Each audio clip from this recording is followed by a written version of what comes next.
All right, well, I hate to admit it, but this is the last of the JTL Group series in Kansas City. Anyway, today we're hanging out with Matt Boda.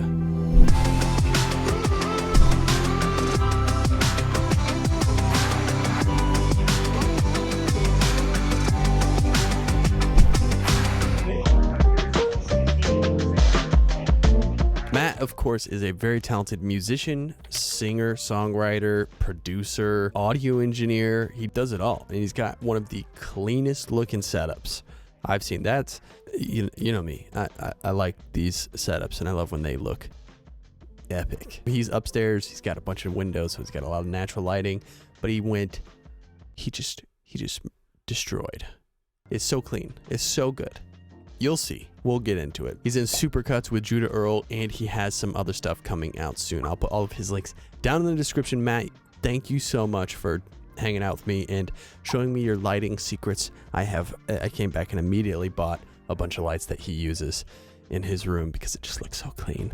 Before we get started today, don't forget to go sign up to be a member to get the behind the scenes exclusive content from these studio tours and extra content that you can't get on this channel at ANDREWMASTERSmusic.com. $60 for an entire year of exclusive content. Go check it out. Shout out to Sweetwater for sponsoring this video. I wanted to let you guys know again, if you didn't see it in the last video, I put a link to basically all of the stuff that I have all in one link. So if you guys are curious about speakers, interfaces, Pres Ouboard, mics, gear, whatever, I put it all down in one link. It just says all of the gear that I have. You can check that out. It's really, really great.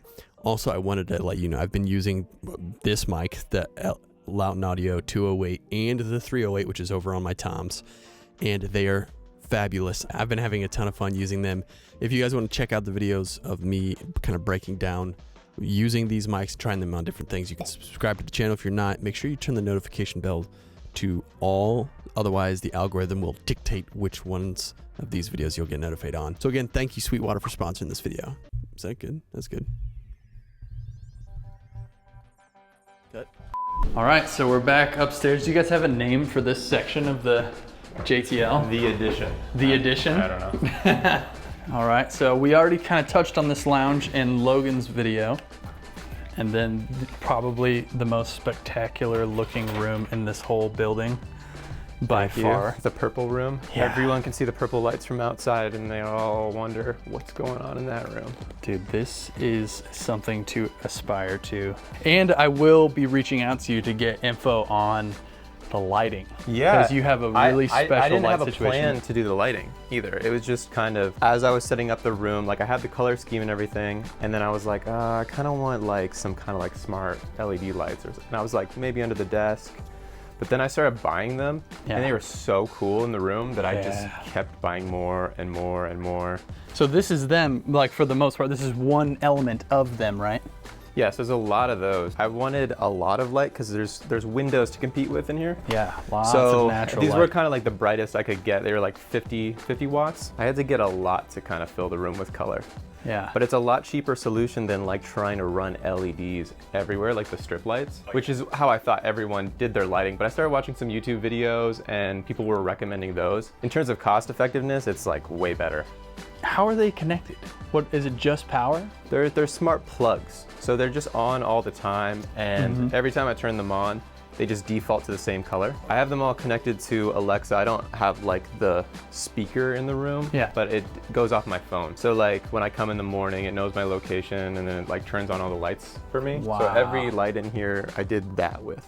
I either did a smart plug or with these overhead lights, I did, they're just smart bulbs. So I keep the lights on all the time. Yeah, and then at sunset, they changed to purple because I like purple. Sick. Yeah. So on the app, you can set like a timer, and then with the geofencing, when you leave, they turn off. For some reason, I didn't want to do that at the time because I thought people would use my studio. So I did a button at the front of the studio. Like I have one command that does like mood lighting. So this is what happens at sunset. It'll go to like purple lights up top and it gets dark. Oh, cool. And then this is what it does in the morning. It just does when you double tap. What is that button? It's called a flick. So it was like $30, but it's like you can set something for one press, two presses, and hold. And I was like, that's perfect for my studio because I'm not gonna do anything crazy. Okay, so there is no hub in here for anything. It's just your phone. Everything goes Bluetooth to the phone? With the smart plugs and stuff, it usually just connects itself to like the router. So they're just Wi-Fi enabled. They all work with Alexa, so they can be triggered by my phone, which is really nice.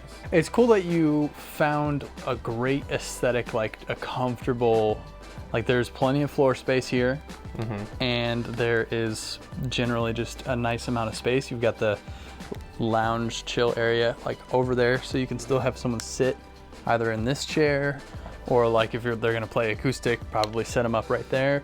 Is it mostly you recording yourself?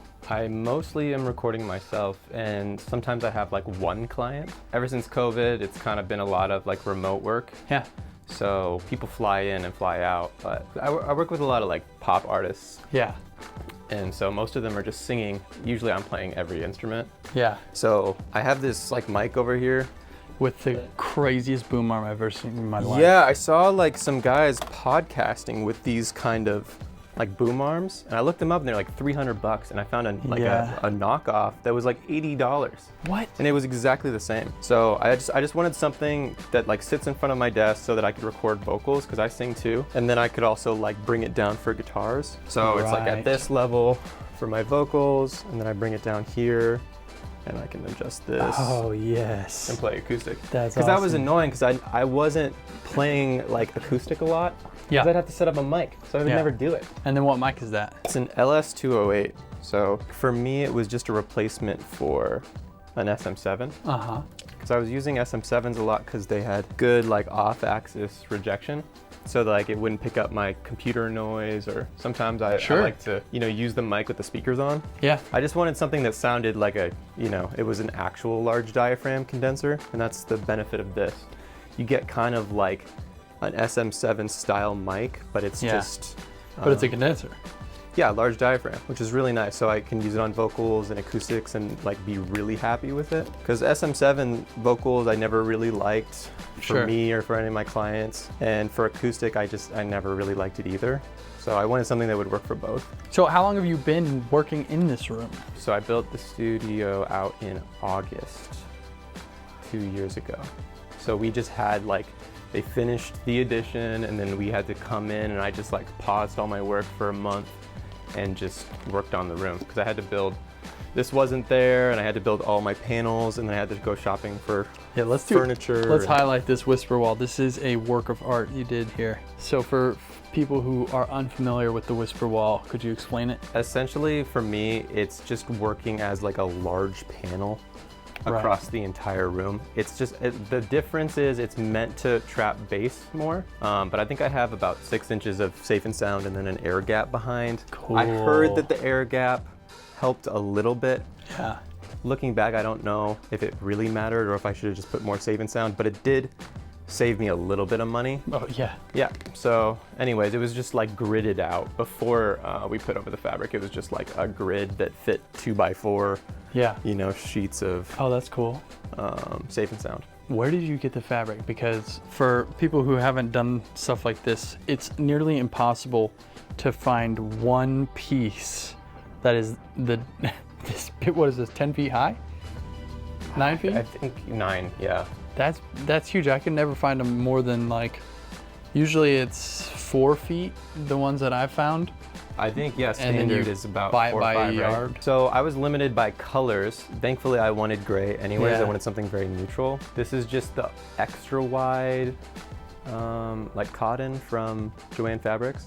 What? I remember it went out of stock a little while ago, and I was freaking out. Yeah. I was like refreshing the page every day. But I bought it like for all these panels because it's really nice, because even like a big panel like this, it's like you don't have to worry about. Yeah, okay, I didn't even notice the center one was also super wide. Really, really clean install. These are like tricky to make great, especially on the corners. The corners when you're wrapping the fabric, Yeah. on these is where you start to go, how am I gonna do this? Originally, I didn't have these, and it was very live in the room. Little, yeah. It was like fine at my listening position, but it was like when you walked anywhere in the room, it was just like zingy and Yeah. like super annoying, very echoey. I really wanted to get the LED lights overhead. Yeah. So I had to crawl through the attic Oh, and like run power, which I didn't know how to do. So I think I did it up to code. I asked my dad. So. That's awesome. And how are you liking the sound of the room after everything? So far, so good. I had some issues before I did like room correction software, but I think it was mostly, I do SonarWorks.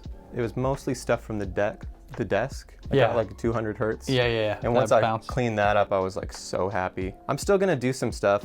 I didn't get my early reflections very good on these walls, so I'll just see. I'll like start doing some extra panels just to see if it makes a difference. But I'm so happy at this point that it's not like pressing. It's nice because it's a really simple setup in here, but it's spacious and like when you're in here, it feels like there's a lot of stuff as far as like it feels really pro, but there's not an abundance of gear. Like you don't have racks and racks of gear, which is really nice. Yeah, I've never been a super big gear guy, especially for what I do. I track one thing at a time. It's like I have a preamp that I like. I mean, I have 4 in that rack, and then I have, a compressor that I like. And you have some nice neighbors too. Yeah, no, I'm a little more geeky on the like mix return and summing and stuff like that. So walk me through it. Computer, what do you use to record the DAW? I use Pro Tools. Okay. Are you on the sub, or is it like a 11 or 12? It's just a subscription, so it's like it's just called 2021 whatever the newest right one now is, or something like that. All right, interface, that's a 16. I got a really good deal on reverb on that. It just like came without this monitor controller thing. Oh, the knob. I almost, like, I'm so used to it at this point, I kind of like it. That's hilarious. I want to get like some fancy knob, just something fun to put on there, because it's like a generic knob type, so. Okay, so no built-in pre's. You're using these are the SSL, right? Yeah, the X Logic. It's the VHD pre's, so you'll see them like, you can buy them as 500 series. Yeah, it's pretty cool. I mean, it's pretty much what you get on a console. Yeah, and I've loved it so far. I didn't really get the appeal of SSL pre's. It was just such a great deal at the time. Yeah. And I got it and I was like, okay, now I get the appeal. They actually are good. So you're doing vocals and you'll do acoustic and guitar and synth and stuff and just run it through this compressor? Yeah, right now I pretty much just use that for like my microphone. I used to do my electric guitars through it, but I kind of just like having my electric always plugged in. Yeah. So I didn't want to like have to switch back and forth. And you like this Audioscape? I've heard wonderful stuff. I haven't used any other stuff, but I've heard really wonderful stuff about their gear. I'm in love. I love that compressor so much. I'm so glad I bought it. And is this also Audioscape, the G thing? Oh yeah. It's their SSL compressor, G bus. Yes, and I run most of my mixes through there unless I'm doing quick bounces and stuff like that, just because I have to like record my whole mix return. Sure. Takes a little bit longer. Yeah, no, I love that thing. That was the first thing actual compressor I bought. And I bought these 3 all at the same time, because I have a twin here still. Oh yeah. That I keep plugged in for some extra channels. It is so neat back here. I can't get over how neat this room is. I'm like, oh, this is where the cables are. I'm like, or is it? Yeah, no, it is nice on the output desk. Like they did do very good. Oh, I forgot I did that. Yeah, I use the, what do they call that? It's the command strips. Oh, nice. Yeah, I put command strips on the back of my... Those are tough. And then what's this light here? What is the benefit of this? This, it's really just a lamp. Oh, does it make like working at the computer a little easier or something? It's more like at the end of the day. Yeah. Like it's just dark on my desk. Oh, okay. So I just like to have a little extra light. Yeah. Yeah, it mostly just looks cool. But the nice thing about it is it doesn't do any glare on the screen. Oh, okay, so cool. It's like, it's made to be on a screen. I'm gonna Amazon link in the description that and this thing, because this thing got me going. That is sweet. Those things are really cool. You got a controller under there? Yeah, it was just a MIDI controller. Who is this? It's Novation. Oh, Novation. So they're like really tied in with like Ableton Live, but I just like it. It's very thin. Man, that looks nice. Yeah, I mostly don't do anything crazy on it, but the advantage was I don't love on these desks, like when you have a keyboard tray, it's like your knees are always touching. Yep. So I ended up bringing my tray up and then just getting a thinner Right. MIDI keyboard. I used to have a different MIDI controller, but it was really thick. Okay, and then the 2-bus from Dangerous. Yeah, it's just a summing mixer. So I run stems out of my like several masters that are like, it would just be vocals, beat sub, bass sub, electric guitars. I divide it into 8, and then I just run it through this, and then that feeds into the Ssl compressor, and then I run it back into my session in Pro Tools. So I record my bounces down to audio. It's funny, I have worked in studios for a long time, and I've known about summing mixers and never quite totally wrapped my head around the like why of them. And being here, all of you guys have them, and having 5 people explain it to me, I'm like, oh, this is what I'm doing with auxes. I'm breaking everything out into buses, and then they're going into like, I do 2 mix buses, like a music only and a vocals only, but that's the same thing. I just break it all out, and it's kind of like a console, right? Yeah, so I mean, you definitely get the like harmonics. Yeah. Because I used to do that with auxes. Just do a sub, and I would usually use like Slate's version, the console emulation. It's like, I can't remember. Is it a hardware? Virtual Console Collection. I used to use it. Oh yeah. Switching to summing was kind of like, it kind of felt like the next step. But I don't know. It's like basically you don't know it until you try it, because I'm pretty skeptical, and I don't use a lot of gear. Yeah. So I kind of had to see for myself like why I like it, and I don't use it all the time because it is a time suck a little bit. Sure. There is something nice. It's a little bit, it's like forgiving in a way. It's like it's compressing things a little bit separately. Yeah. So it's like, let's say your snare is a little bit too loud or too harsh or something. This will help that. That's awesome. In a way, that does save you a little bit of time. And depending on the style too, it's like, it's nicer when I'm working on, you know, rock stuff.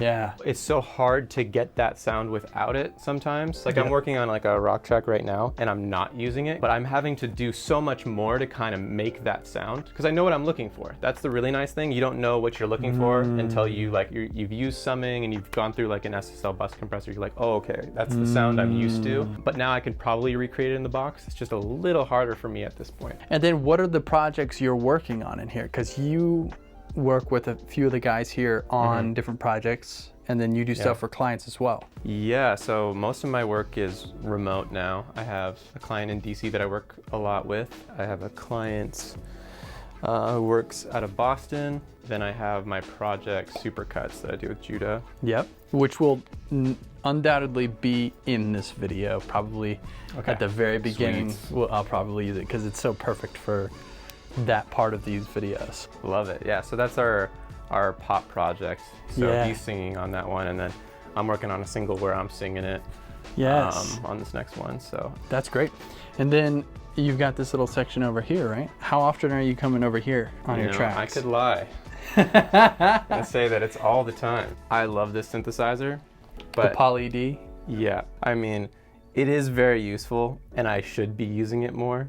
But it's just like, you know, when you have a certain workflow and you're working really fast, it is hard to incorporate all the wonderful analog synth stuff that I have. I know how to make it so quickly in my software synths that I will say there is something special, especially to the Poly D, because it's just like, you know, everyone likes the Moog sound. So if you want the really, really fat analog bass, it's kind of a no-brainer, and I can't always achieve that in the box. You know, if that's what I'm going for, then I will come over here, and I can do it all with MIDI and stuff like that. So it's got a USB that connects to my computer, and so I can just play off my MIDI keyboard. So I usually like track it out with MIDI, make sure I'm super happy, and then I come over here and then I'll mess with the knobs. Because this is like more of like a digital kind of deal. DeepMind. Oh yeah, this was their first synth. It's not as fun to use as like something like this where every knob does something. Yeah. You have to like learn how to use this and know how the software works and stuff. This kind of is modeled after the Juno, and you can get some really good Juno type sounds on here. I mean, it's on the 106 pad right now. That's what I usually use it for. So they have a lot of effects built in. So there's a whole like effects section, and you can use all the like TC electronic effects. And the effects are really good. So it basically has everything that you'd probably want, like chorus and reverbs and spring reverbs and They have a Fairchild compressor, noise gate, enhancer. The amp is here for key finder. This is to find the key of auto-tune.